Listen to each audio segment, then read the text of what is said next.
Hello everyone. Next, take a fork. After you have taken a fork, make sure that it is clean to begin with and then take a blue cloth. Now, as you progress with this sewing, make sure that you fold each of these sections using the fork. When you do this, it will form a rather large section as you can see. This will form multiple pleats. Constantly do this until you reach the end of it. This will be the final look of it. Next, we will learn how to make these gloves. In order to do so, take a cloth material, fold it over 2 times as such. Once you are done with this, trace out the shape of your hand to the length that you want it to be in. Once you are done with this, cut it out according to the shape. Before you cut it out, however, make sure that you stitch it according to the shape. After this is what it should begin to look like. Continue to do so until you reach the base as such and then cut out the excess portions of it. Make sure that the top, that is where the thumb is supposed to fit, is empty. Now, after this, reverse the entire cloth and then use it as a little glove.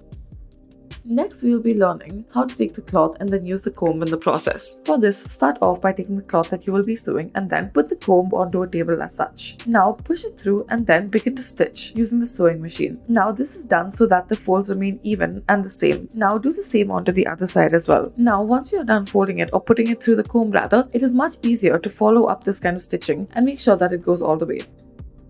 Next, take this little orange stopper and afterwards put the cloth right underneath the sewing machine and twist it as you go forth. This will help ensure that the folds that you are creating are small. Constantly do this until you reach the other end of it. You should have formed multiple pleats by the end of it. Finally, this is what it should begin to look like. This will be the final look of your skirt. Next, take a green cloth and then it should be cut in this case. Afterwards, put this around the rolling section and then roll it inwards and then stitch it accordingly. Once you have rolled it over, it should have done quite an adequate job. This will be the final look of your cloth. Thank you for watching.